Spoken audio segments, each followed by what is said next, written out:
예수 그리스도의 이름으로 하늘의 인사를 드립니다. 주께서 여러분의 영과 함께 하시기를. 아멘. 여기 하나님의 대학의 영적 기초 시리즈인 영적 단계로 들어가기에 다시 오신 여러분을 환영합니다. 우리는 왜 영적 단계로 들어가야 합니까? 하나님께서 거기에 계시기 때문입니다. 오늘 우리는 하나님의 말씀을 통해 영적 세계로 들어가는 것을 더 면밀히 들여다볼 것입니다. 우리 자신과 우리를 창조하신 하나님에 대해서 더 많이 배우게 될 것입니다. 여러분이 우리와 함께 이 학습을 할 준비를 하실 때 반드시 성경을 갖추십시오. 여러분의 공책도요. 그리고 가장 중요한 것은 여러분의 마음을 준비시키는 것입니다. 네, 집중을 방해하는 모든 생각들을 제쳐둘 시간입니다. 당신을 회복시키는 일은 당신의 집중을 요하는 일이니까요. 그래요. 예수님은 기도로 시작하셨고 기도로 마치셨습니다. 자, 기도합시다. 주 예수님, 저희가 당신과 당신의 길을 더 깊이 있게 알 수 있게 이끌어 주십시오. 저희의 것을 더 가져가시고 당신의 것을 더 주시옵소서. 우리의 생각과 우리의 말과 우리의 총명에 있어서 당신의 것으로 더 채워 주시옵소서. 예수님의 이름으로 아멘. 자, 그러면 영의 세계는 무엇을 뜻할까요? 영은 세 종류가 있습니다. 주요 영들입니다. 하나님의 영이 있습니다. 하나님의 영은 창세기 1장 2절에서 말씀하시는 수면에 운행하시는 하나님의 신입니다. 여러분은 이사야서 11장 2절과 요한복음 14장 17절에서 더 읽어보셔도 됩니다. 잠깐 멈추고 그 구절을 읽어보겠습니다. 요한복음 14장입니다. 저는 진리의 영이라. 16절부터 읽겠습니다. 내가 아버지께 구하겠으니 그가 또 다른 보혜사를 너희에게 주사 영원토록 너희와 함께 있게 하시리니 저는 진리의 영이라. 세상은 능히 저를 받지 못하나니 이는 저를 보지도 못하고 알지도 못함이라. 그러나 너희는 저를 아나니 저는 너희와 함께 거하시며 또 너희 속에 계시겠습니다. 그것은 참 위대한 약속입니다. 성령은 바로 진리의 영이시며 하나님의 영이십니다. 우리는 사람의 영이 있습니다. 사람의 영은 윤리적인 측면에서 중립적인 존재입니다. 그것이 무슨 뜻이냐면 창세기 2장 7절로 가봅시다. 들어보세요.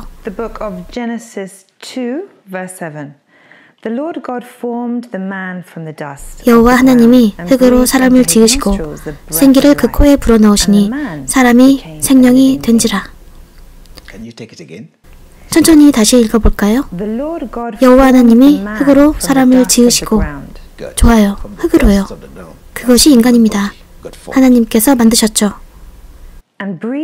생기를 그 코에 불어넣으시니 그것이 인간의 영입니다. 사람이 생명이 된지라. 그것이 혼입니다. 여러분도 아시듯이 우리는 인간의 영과 혼과 육이라는 세 가지 면을 알고 있습니다. 여러분이 인간의 영에 관해서 더 읽어보실 장은 욥기 32장 8절, 로마서 8장 16절입니다.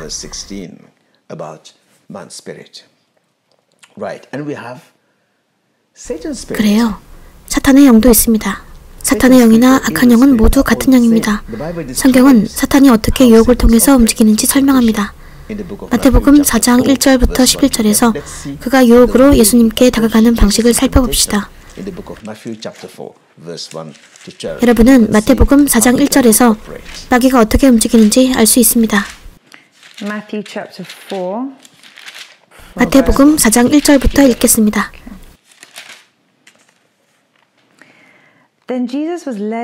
그때 예수께서 성령에게 이끌리어 마귀에게 시험을 받으러 광야로 가서 40일을 밤낮으로 금식하신 후에 줄이신지라. 시험하는 자가 예수께 나아와서 가로되 내가 만일 하나님의 아들이거든 명하여 이 돌들이 떡덩이가 되게 하라. 예수께서 대답하여 가라사대 기록되었으되 사람이 떡으로만 살 것이 아니요 하나님의 입으로 나오는 모든 말씀으로 살 것이라 하였느니라 하시니. 이에 마귀가 예수를 거룩한 성으로 데려다가 성전 꼭대기에 세우고 가로되 내가 만일 하나님의 아들이거든 뛰어내리라 기록하였으되 저가 너를 위하여 그 사자들을 명하시리니 저희가 손으로 너를 받들어 발이 돌에 부딪히지 않게 하리로다 하였느니라. 예수께서 이르시되 또 기록되었으되 주 너의 하나님을 시험치 말라 하였느니라 하신대 마귀가 또 그를 데리고 지극히 높은 산으로 가서 천하와 만국과 그 영광을 보여 가로되 만일 내게 엎드려 경배하면 이 모든 것을 내게 주리라.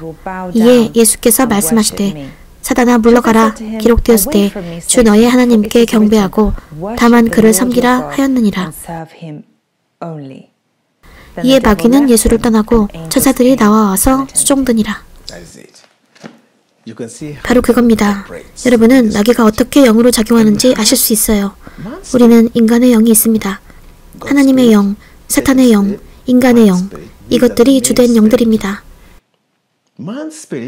인간의 영은 윤리적 측면에서 중립적인 존재입니다. 왜냐하면 인간의 영은 자유로우니까요. 하나님이나 사탄에게 영을 내줄 수 있는 능력이 있어요. 사람은 하나님께 순종할지 불순종할지 결정할 수 있습니다. 하나님을 받아들일지 안 받아들일지도요. 성경은 로마서 6장 16절에서 말씀하십니다. 너희 자신을 종으로 들여 누구에게 순종하든지 그 순종함을 받는 자의 종이 되는 줄을 너희가 알지 못하느냐. 혹은 죄의 종으로 사망에 이르고 혹은 순종의 종으로 의에 이르느니라.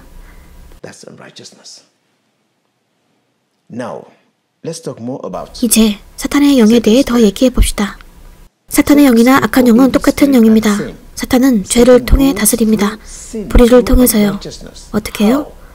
유혹이 그의 먹이입니다. 우리는 방금 마태복음 4장에서 그가 어떻게 주님을 유혹했는지 보았습니다. 유혹이란 무엇입니까?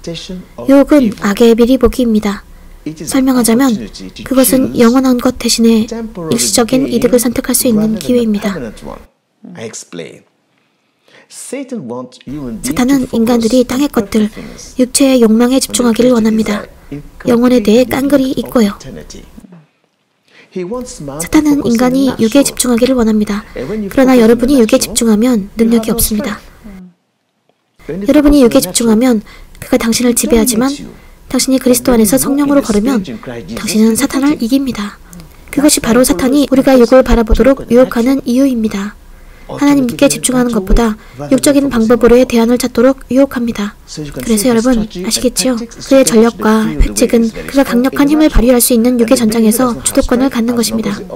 그리고 신자는 사탄이 육에서 활동하는 한 능력이 없습니다. 그래서 그를 이길 유일한 방법은 육적인 영역에서 영적인 영역으로 전장을 바꾸는 것입니다. 거기서 사탄은 패배합니다. 그래서 죄에 순종하기로 결심하면 죄가 그의 주인 노릇을 하게 될 것입니다. 요한복음 8장 34절에서 분명히 이렇게 말씀하십니다. 하나님께서 원래 창조하셨던 인간은 그의 감각에 의해 지배되는 단순한 육의 사람이 아니었습니다. 오히려 하나님께서 창조하셨던 사람은 영적인 사람이었습니다. 그는 보이는 세계와 안 보이는 세계 간의 교신자였습니다. 그는 영에 집중했습니다. 그러나 유혹이 다가왔을 때 악한 영은 그 인간에게 육에서 행하고 반응하고 움직이도록 자극했습니다. 그는 그 말에 순종했고 죄가 들어왔습니다. 그리고 그 사람은 영적으로 죽었습니다. 사람이 영적으로 죽었다는 게 무슨 뜻일까요? 인간이 하나님과 끊어졌다는 말입니다. 그 지점서부터 인간은 하나님에 대해 의식하지 못하게 된 것입니다. 불순종 때문이에요. 맞습니다. 사람은 육에서 생각하고 육에서 말하고 육에서 걷기 시작했습니다. 그리고 우리는 이 모든 일의 결과를 보았습니다. 우리가 하나님의 영인 성령에 관해 이야기할 때 요한복음 14장 17절을 읽었습니다. 루스가 여러분께 읽어드렸죠? 우리는 그분을 하나님의 영이라 부릅니다. 그분은 우리가 올바르게 생각하고 올바르게 행동하고 하나님이 보시기에 올바른 것을 선택하도록 이끄시는 안내자십니다. 그분은 우리의 도움이십니다. 맞습니다. 그래서 우리는 인간의 영, 사탄의 영, 하나님의 영, 그 세 가지 영에 대해 간략한 서름을 알아봤는데요. 있죠. 우리가 지난번에 여러분을 위해 더 자세하게 할 것이라고 말씀드렸습니다. 그래서 하나님과 하나님의 영에 대해 이야기하기 전에 인간의 비밀을 먼저 들여다봅시다. 스스로에게 물어보세요. 당신은 자신이 미스테리하다는 것을 알고 있습니까? 질문은 이겁니다. 인간은 누구일까요? 인간은 겉모습을 봅니다만 하나님께서는 마음을 보십니다. 그것은 성경 사무엘상 16장 7절에서 말씀하시는 것입니다. 있죠? 영혼의 관점에서 인간은 영적 존재입니다. 네, 당신은 전국을 찔렀네요. 그것이 핵심입니다. 인간은 영적 존재입니다. 그래서 질문은 하나님의 관점에서 봤을 때 인간의 진짜인 부분이 무엇일까요? 육의 영역과 영의 영역은 하나로서 함께 기능해야 합니다. 그것이 바로 하나님께서 인간을 영적 영역과 육적 영역이 둘 다 기능할 수 있게 설계하신 이유입니다. 인간이 육적 영역과 영적 영역에서 적절히 기능하기 위해서 인간의 세 가지 본질인 영, 혼, 육은 하나로서 합력해야 합니다.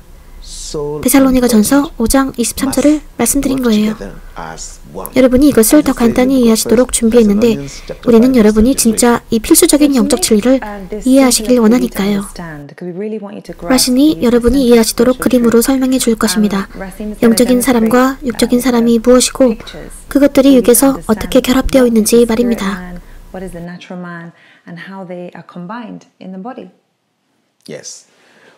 네, 우리는 이 복잡해 보이는 영적 진리들을 우리가 쉽게 이해할 수 있도록 비유적 형상으로 만들어 보려고 했습니다. 좋아요. 여러분은 이 그림에서 한 사람을 볼 수 있습니다. 인간은 하나님의 말씀인 성경에 따르면 두 가지 본질을 갖고 있습니다.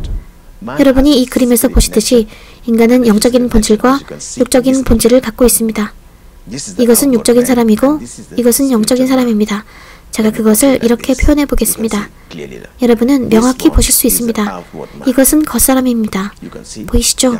그는 피를 뿜어내는 심장이 있습니다. 지능이 있습니다. 그것이 여러분이 지금 여기서 보시는 제 몸입니다. 그러나 성경은 말씀하십니다. 내 안에 한 다른 사람이 있다고. 하나님을 닮게 창조된 거룩한 본질입니다. 인간의 영적인 면은 혼이라 불리는 이것입니다. 그는 영이라는 특별한 심장이 있습니다. 이것이 바로 하나님께서 우리의 영에 계셔서 우리에게 말씀하시는 곳입니다. 그러나 인간은 이것에 집중합니다. 반면에 하나님께서는 이 속사람에 집중합니다. 그래서 인간은 영과 혼과 육으로 되어 있습니다. 그것들은 여러분이 여기 그림에서 보시듯이 하나로서 기능합니다. 이제 질문은 성경은 인간이 세 겹의 본질을 갖고 있다고 말씀하시므로 이 세 가지 인간의 본질들이 어떻게 육적 영역과 영적 영역에서 둘 다 기능하고 작동하는지 설명해 보도록 하겠습니다. 네, 저를 잘 따라오세요. 성경에서 말씀하시는 대로 여러분은 이 그림에서 보고 계십니다. 이것이 사람입니다. 이 부분은 인간의 보이는 부분입니다. 세상에서요. 이것은 인간의 영적 영역입니다. 이 같은 그림에서는 회색이 영적 측면이고 연분홍색이 인간의 육적 측면입니다. 이것은 무엇으로 만들어져 있을까요? 이것은 인간의 몸입니다. 계속해서 당신은 이것을 볼 수 있습니다. 이것은 혼이고 이것은 영입니다. 이것이 우리가 얘기한 인간의 세 가지 차원입니다. 영, 혼, 육. 그러면 이제 이들 각자의 기능은 무엇일까요? 우리는 이것을 이해해야 합니다. 이것이 우리가 누구인지 이해하는 데 도움을 줄 것입니다. 이것이 우리가 인간과 하나님과의 소통하는 법을 이해하도록 해줄 것입니다. 제가 로스와 이야기하려고 할 때 그녀가 저를 봅니다. 우리는 함께 이야기를 나눕니다. 그러나 하나님은 물질이 아니십니다. 저는 하나님을 볼 수 없습니다. 저는 로스의 마음을 볼 수 없습니다. 그녀도 제 마음을 볼 수 없고 오직 하나님만이 우리의 마음을 보십니다.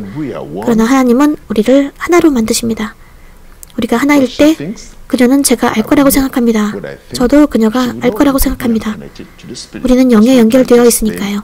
그것이 바로 우리가 인간의 이 영적인 면에 대해 설명하려고 하는 것입니다. 그러면 이것으로 돌아가 봅시다. 이 몸의 기능은 무엇입니까? 몸은 겉사람이라 불립니다. 여러분은 겉의 외형인 겉사람을 볼 수 있습니다. 세상에 이런 말이 있습니다. 겉모습에 껌뻑하고 겉모습에 속는다. 우리가 사람을 처음 만나면 우리는 겉모습을 봅니다. 주의를 기울이지 않으면 우리는 외적인 특징들을 사용해서 사람에 대한 판단을 내립니다. 그러나 하나님은 그런 식으로 일하시지 않습니다. 계속해 볼게요. 우리는 인간의 외형이 있습니다. 여기서 계속해 볼게요. 여러분은 우리가 여기 뇌를 갖고 있는 것이 보이실 겁니다. 우리 인간은 지적인 존재입니다. 추론할 능력이 있습니다.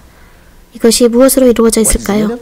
여러분도 보시다시피 인간은 이 몸 안에 감정이 있습니다. 우리는 신호들을 보내고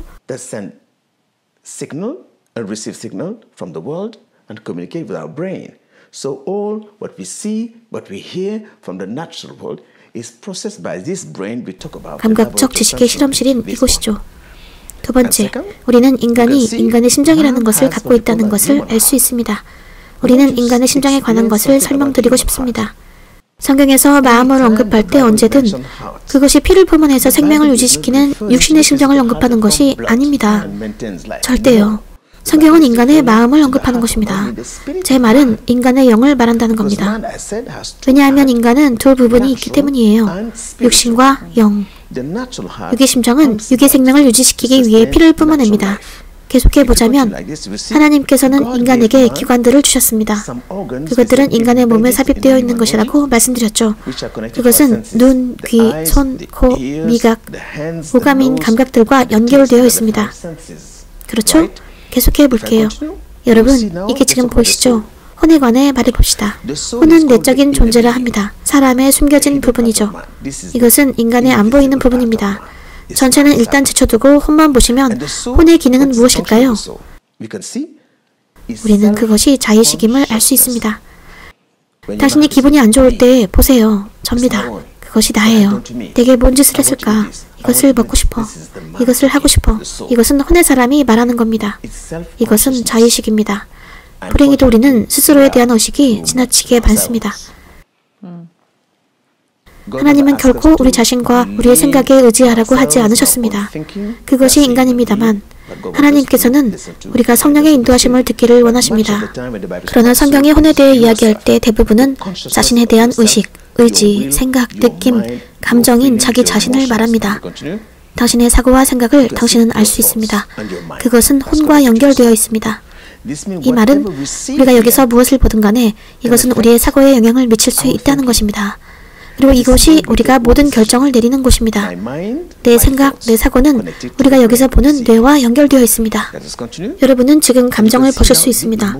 우리가 말하는 내적 부분인 혼은 자의식이며 저이고 제 정신, 제 사고, 제 생각, 제 결정, 제 의지와 제 감정들입니다. 그러면 이것이 어떻게 기능할까요? 몸의 느낌들 간의 상호작용이 있고 당신의 감정들도 거기에 있습니다. 당신이 여기서 보는 감각들과 당신의 생각 사이에 상호작용이 있습니다. 이제 사람의 영에 대해 얘기해 볼게요. 이 부분은 인간의 가장 내적인 존재라고 합니다. 우리의 영의 기능은 무엇입니까? 좀 명확히 들여다볼게요. 이것은 양심의 영역입니다. 우리는 여기서 시각, 청각, 촉각, 후각, 미각의 감각들이 있지만 영에 특화된 기관으로 양심이라는 하나의 기관을 갖고 있습니다. 여기 제가 강조한 부분인데 이 양심은 영적인 영역에 있는 영적인 것들을 우리가 감지하고 구별하고 가려낼 수 있게 해줍니다. 그렇죠? 자, 계속해 볼게요. 이것이 성령님이 우리의 마음에 거하시는 곳입니다. 우리가 성령님을 통해 예수님을 우리의 주요, 구세주로서 받아들일 때 우리는 성령님을 통해 우리의 마음속에 바로 하나님의 그 임재를 소유합니다. 그래서 성경이 마음을 언급할 때 그것은 인간의 이 마음에 관해 말씀하시는 것입니다. 이것이 인간의 마음입니다. 이것이 인간의 외적인 하트인 심장입니다. 그러나 이것은 성경에서 말씀하시는 하트인 마음입니다. 이곳이 우리가 하나님과 소통하는 곳입니다. 이것은 인간의 일부이며 영적인 것들에 대한 민감성을 갖고 있는 부분이고 하나님께로부터 영감과 계시를 받는 곳입니다. 그러니 요약해 봅시다. 이 몸은 겉사람 인간이며 물질 세상과 연결되어 있습니다. 이 영은 혼의 마음이며 우리의 가장 내적인 존재입니다. 이곳은 하나님의 영을 통해 전능하신 하나님과 소통하기 위한 곳입니다. 이제 이것을 명확히 들여다봅시다. 여러분 보이시나요? 이것은 어머니의 자궁 속의 배아와 같습니다. 아이가 태어날 때 그는 이 세상에 태어납니다. 이것이 물질의 세상입니다. 이렇게 하면 보이시나요? 인간이 세상에 태어날 때 이 육신은 물질 세상과 즉각적으로 연결된 세상으로 태어나는 인간이 됩니다. 이 육신을 통해서요. 육의 탄생입니다. 좌측을 보시면 육신은 기능하기 시작하고 장부들이 발달하기 시작합니다. 그리고 인간은 시각, 청각, 촉각, 후각, 미각을 통해 세상에서 일어나는 일들과 소통하기 시작합니다. 이것이 아기가 성장하는 시기며 그들이 환경에 대한 지식을 얻으며 자라나는 방식입니다. 그리고 우리의 뇌는 우리가 모든 정보와 환경에서 얻는 통신을 처리하여 기억과 사고 등 지적인 면을 발달시켜줍니다. 그래서 인간은 육체적인 개체이자 영의 세계에서 영을 통해 소통할 수 있는 윤리적인 개체입니다.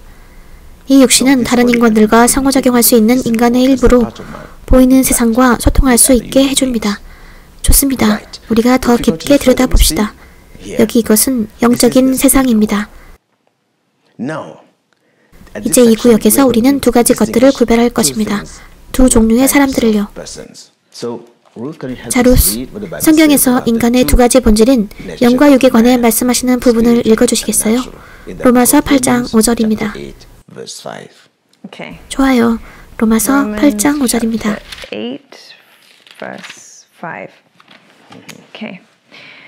Those who live according to the sinful nature have their minds set on what that nature desires. But those who live in accordance with the 육신을 쫓는 Spirit 자는 have their 육신의 minds 일을, set 영을 쫓는 자는 영의 일을 생각하나니 육신의 생각은 사망이요 영의 생각은 생명과 평안이니라.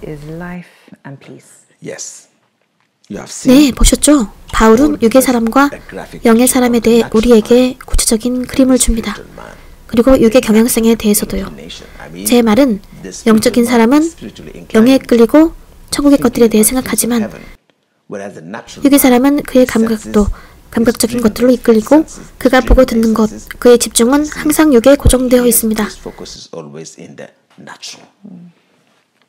반면에 영적인 사람은 영적인 것에 집중합니다. 첫 번째 말했던 육의 사람에 대해 얘기해 봅시다. 제가 보여드리는 이 그림은 식별해 보세요. 육의 사람을 묘사하고 있습니다. 육의 사람은 관계가 단절된 사람입니다. 여러분이 보시듯이 하나님과 단절되었어요. 이것은 하나님이 계시는 하나님 나라인 영의 영역입니다. 이것이 하나님이 계시는 하나님이 거하시는 나라입니다. 그러나 에베소서 4장 17절에서 말씀하시는 단절이 있다는 것을 볼 수 있습니다. 루스, 읽어주시겠어요? 에베소서 4장 17절. 그러므로 내가 이것을 말하며 주 안에서 증거하노니 이제부터는 이방인이 그 마음에 허망한 것으로 행함같이 너희는 행하지 말라. 저희 총명이 어두워지고 저희 가운데 있는 무지함과 저희 마음이 굳어짐으로 말미암아 하나님의 생명에서 떠나 있도다. 그래요. 바울은 그들의 총명이 어두워졌다고 말했습니다. 왜일까요? 그들이 하나님으로부터 분리되었기 때문입니다. 그들은 성령과 분리되어 있어서 그들이 성령의 일들을 알 수 있는 방법이 없습니다. 그들은 그들의 몸을 통해 오로지 육에서만 작동할 수 있습니다. 그들의 생각과 사고도 항상 바깥쪽을 향합니다. 육의 일들에 관한 것을 생각하면서요. 그들은 영적인 영역에 대해서 영적으로 둔감함으로 하나님의 일들에 대한 어떤 것도 알지 못합니다. 그것은 지적으로 알 수 없는 것들이고 오로지 알아차려야 하는 것들이라서요. 그것이 육의 사람입니다. 그러나 그것이 하나님께서 이 사람을 내버려 두신다는 뜻은 아닙니다. 하나님과의 관계가 있습니다만 그것은 일방적인 것입니다. 하나님께서는 여전히 그의 의식을 자극시키십니다. 그러나 이 사람은 그것을 알아차리지 못합니다. 이스라엘의 첫 번째 왕인 사울의 예를 들어봅시다. 성경은 하나님께서 그를 첫 번째 왕으로 기름 부으려고 하셨을 때 그가 그것에 관해 전혀 몰랐다고 말씀하십니다. 그는 아무것도 몰랐습니다. 하나님께서는 영적인 사람인 선지자 사무엘을 사용하셔서 이 사람에게 기름을 붓고 성령의 권고하심 하에서 이스라엘을 이끌 수 있는 능력을 주시고자 하셨습니다. 그 사람이 영적으로 되어 그의 책무를 달성할 수 있도록 하기 위함이죠. 그것이 왕들이 기름 부음 받는 이유입니다. 그러나 하나님께서는 어떻게 그 사람을 다른 곳에서 데려와서 사무엘에게 기름 붓게 하실까요? 하나님께서 하신 일이 무엇일까요? 무슨 일이 벌어지는 것입니다. 하나님께서는 사건을 사용하셨습니다. 성경은 그의 아버지가 당나귀가 있었는데 그것들을 잃어버렸다고 말씀하십니다. 그래서 이제 그의 아버지는 사울에게 나가서 잃어버린 당나귀들을 찾아보라고 말합니다. 이것은 하나님께서 이 육의 사람의 삶에서 그분의 계획을 실현시키신다는 말입니다. 하나님은 이해할 수 없는 몇 가지 사건들을 설계하십니다. 그러나 하나님의 손이 그 뒤에 있습니다. 하나님은 맹인을 그가 알지 못하는 방식으로 이끄신다는 뜻입니다. 사울의 경우가 그와 같습니다. 당나귀를 찾는 과정에서 여기저기 곳곳을 돌아다니다가 시간이 다 되었네? 돌아가야겠다 할 때 사환이 말합니다. 아니요, 이 마을에 어떤 분이 계십니다. 그는 영의 사람이고 선지자요 예언자니 그를 만납시다. 그가 우리를 도와줄지도요 라 말하죠. 여러분은 사울이 한 곳에서 다른 곳으로 가도록 마음을 자극한 것이 무엇인지 아십니다. 그는 그가 결정을 내리는 사람이라고 생각했을지도 모릅니다.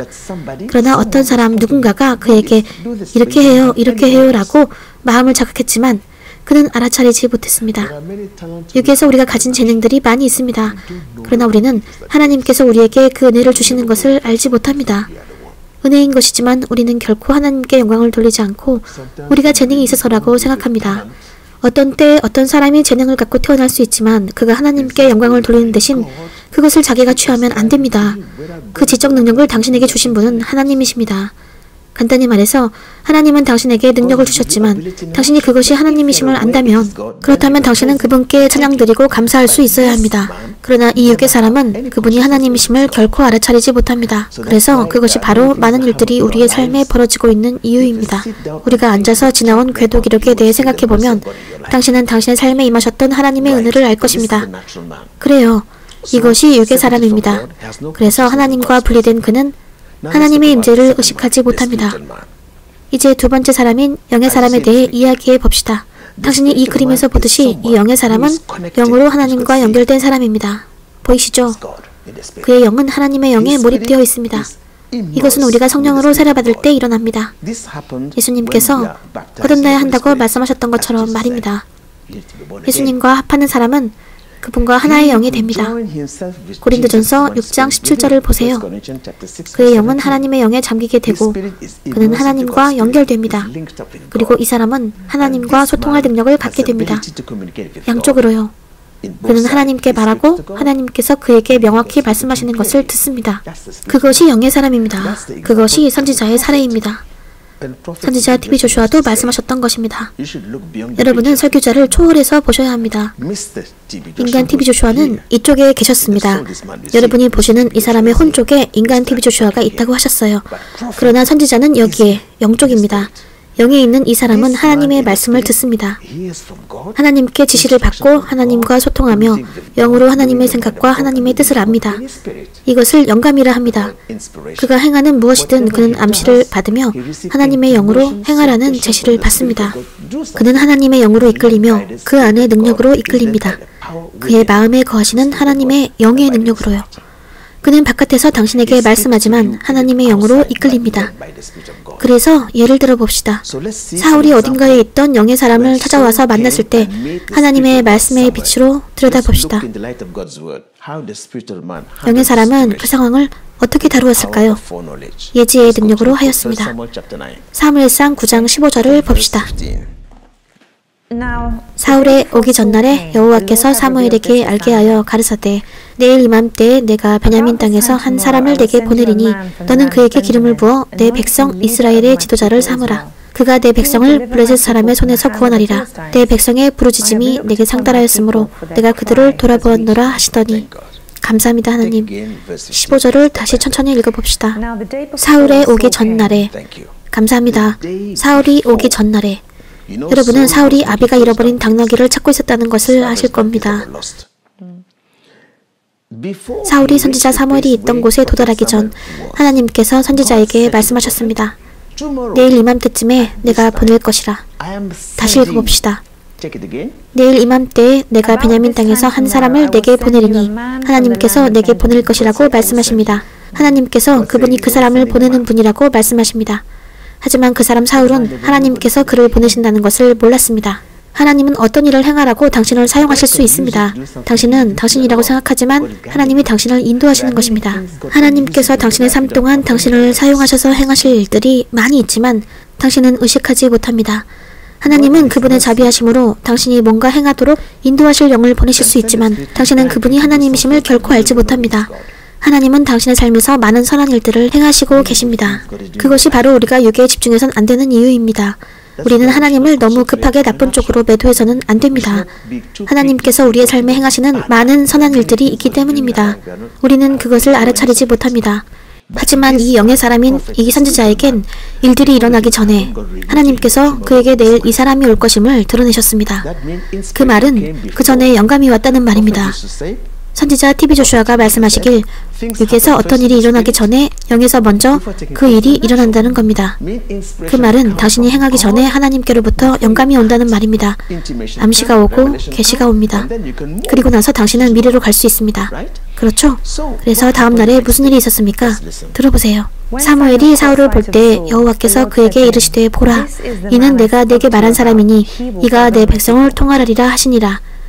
이 말에 주목하십시오. 그 다음 날에 하나님께서 당신에게 영감과 계시를 줄 수 있습니다. 그렇죠? 그러나 하나님은 당신에게 언제일지 누구일지를 말씀하시지 않습니다. 그 다음 날 사무엘이 걷고 있을 때 그 남자를 보았고 즉시 그의 마음속에 계신 하나님의 영이신 성령이 그에게 말씀하셨습니다. 내가 여기서 보고 있는 이 사람이야. 이 사람이 그라. 그래서 사무엘은 거룩한 계시로 그가 보고 있는 그 사람이 하나님께서 왕으로 영광스럽게 하고자 하는 사람임을 알았습니다. 반면 그 사람 자신도 그 일에 관해 아무것도 몰랐습니다. 그러나 사무엘은 알았습니다. 당신이 하나님의 영으로 이끌릴 때 당신은 올바른 곳으로 갈 것이고 사람을 겉모습으로 판단하지 않을 것이며 당신은 하나님의 영의 계시로 이끌리게 되어 당신이 누구를 상대해야 하는지 알게 될 것입니다. 예수님은 운명을 알고 계셨습니다.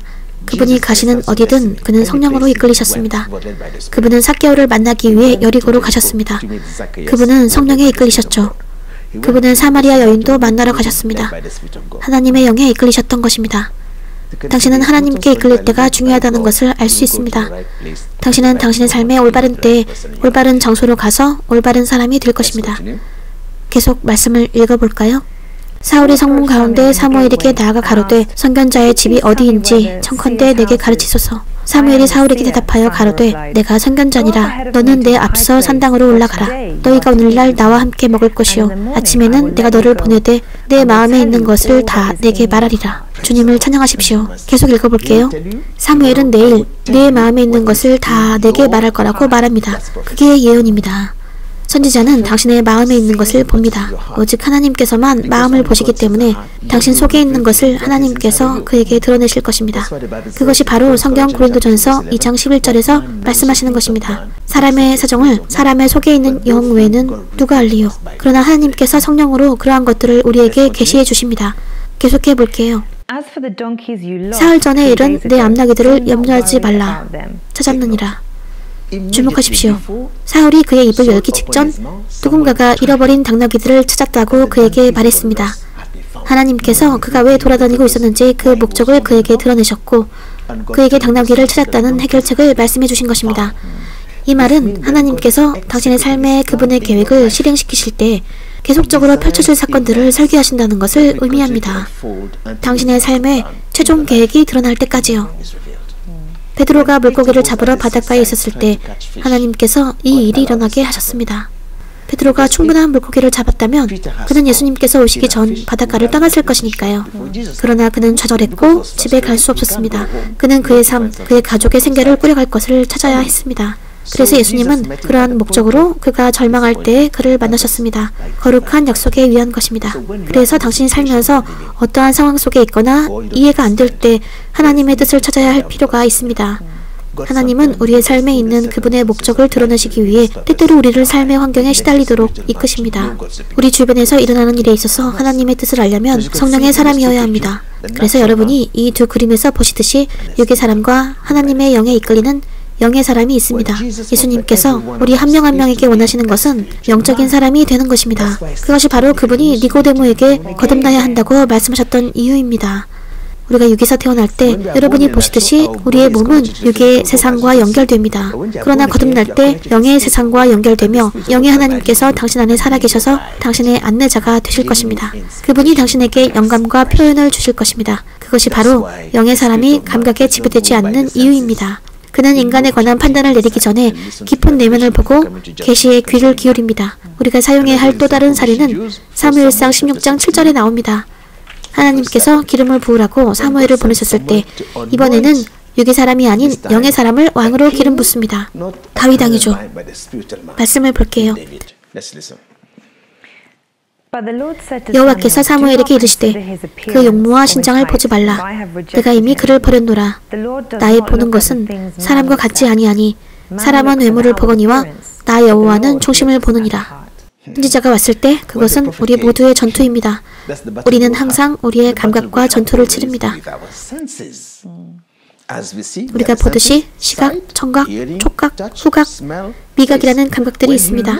우리가 겉으로 그를 보았을 때 그는 굉장히 멋지고 아름답습니다. 그는 말했습니다. 이 사람이 왕이야. 확실히 이 사람이 기름 부음 받은 그일 거야. 당연하게도 선지자에게 그런 착각이 일어났고 우리 모두에게도 그랬습니다. 네, 그러나 하나님의 영은 아니라고 말씀하셨습니다. 이는 내가 원한 사람이 아니라고요. 이 사람은 내가 택한 자가 아니라.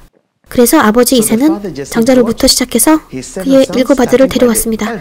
그래서 그는 그들 모두를 한 명씩 데려왔지만 하나님은 그들 모두를 거부하셨습니다. 마지막에 선지자는 내 아들들이 다 여기 있느냐 라고 말했고 이새는 더요? 그는 양측인데요 라고 말했습니다. 다윗은 무시되었고 중요치 않은 듯한 사람이었습니다.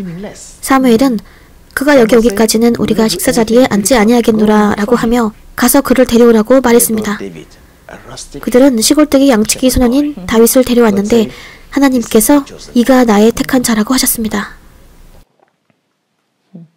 당신은 스스로를 어떻게 보십니까? 당신은 거부당하는 사람일 수도 있습니다.